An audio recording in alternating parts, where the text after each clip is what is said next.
శుభోదయం.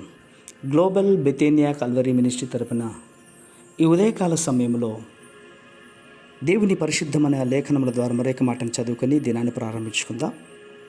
లేవియా కాండము 1వ అధ్యాయము 15వ వచనాన్ని నేను చదువుతున్నాను. దయచేసి గమనించండి. లేవియా కాండము 1వ అధ్యాయము 15వ వచనము.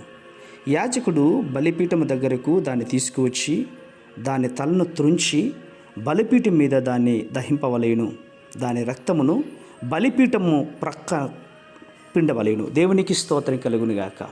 అవును ప్రియులారా, యాజకుడు బలిపీఠం దగ్గరకు దాన్ని తీసుకువచ్చి దాని తలను త్రుంచాలి. పావురము దేవుని యొద్దకు తేవాలి. తేబడినటువంటి యొక్క పావురమును మొదటిగా దాని యొక్క తలను త్రుంచాలి అని చెప్తాను ప్రియులారా. తల లేకపోతే శరీరమును గుర్తించలేం కదా. అలాగే తల గుర్తింపు. తల లేకపోతే ఇక మొండెమును కూడా గుర్తించలేం. తల త్రుంచి వేయాలి అంటే తలంపులు త్రుంచి వేయాలి అని అర్థం. నేటి దినాల్లో మానవుని యొక్క తలంపులు అతని జ్ఞానానికి, అతని స్తోమతకి మించి ఉన్నాయి ప్రియులారా. కొంతమందికి అయితే దేవుని ఆలోచనలకు, దేవుని యొక్క పనులకు వంకర పెట్టేవిగా కనబడుతున్నాయి ఈ తలంపులు. ఈ రోజుల్లో టెక్నాలజీ పెరిగిపోయిందండి. దేవుని యొక్క కార్యాలను తప్పుపట్టేటువంటి గొప్ప జ్ఞానవంతులు మనుషులు పెరిగిపోయాడు. దేవుని కార్యాలను తప్పుపట్టేటువంటి స్థితిలోనికి మానవుడు దిగజారిపోయాడు. మరి నీ మనస్సులోని తలంపులు తుడిచి వేయాలి కదా. అదే దేవుని వాక్యం సెలవిస్తుంది ప్రియులారా.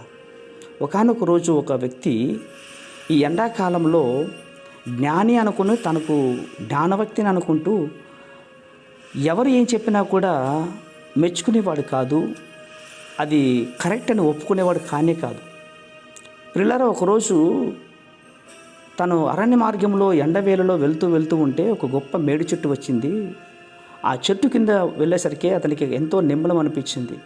ఆ నీడలో కొద్దిసేపు కూర్చోవాలనిపించి ఆ ఎండకి తట్టుకోలేక ఆ చల్లగా గాలి వీచేసరికి కాస్త నిద్ర వచ్చినట్లయిపోయింది. తలవాల్చి అలాగే పడుకున్నాడు. పడుకొని పైన చూస్తున్నాడు. ఆ పెద్ద చెట్టుకు చిన్న చిన్న మర్రికాయలు కనిపించాయి. ఆ చిన్న మర్రికాయలు చూస్తూ అతనికి ఉన్నటువంటి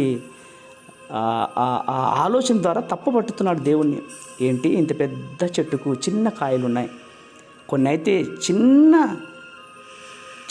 చెట్టుకు పెద్ద పెద్ద పుచ్చుకాయలు, పెద్ద కాయలు పెట్టాడు. ఏంటో దేవుడు అంటూ ఆ దేవుణ్ణి నిందిస్తూ అలాగే నిద్రలోకి వెళ్ళిపోయాడు. కొంతసేపు అయ్యేసరికి ఏదో తల మీద పడినట్లయింది. వెంటనే మేల్కొన్నాడు.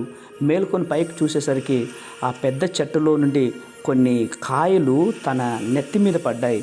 అబ్బా, ఎంత దెబ్బ తగిలింది అని చెప్పేసి నొప్పితో బాధపడుతూ చిటుక్కని లేచి చూశాడు.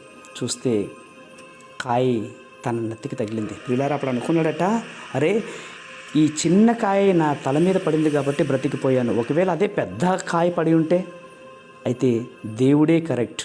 ఆయన ఏ చెట్టుకు ఏ కాయలు ఇవ్వాలో, ఎలాంటి చెట్టుకు ఎలాంటి కాయలు ఇవ్వాలో ఆయనే కరెక్ట్ అంటూ తన అజ్ఞానాన్ని విడిచి జ్ఞానయుక్తంగా దేవుణ్ణి ఆరాధించడం మొదలుపెట్టాడు. నా ప్రియ సహోదర సహోదరులారా, అలాగనే మన తలంపులు కూడా ఎన్నో ఉన్నాయి. దేవుణ్ణి తప్పు పట్టేంత తలంపులు మనలో ఉన్నాయి.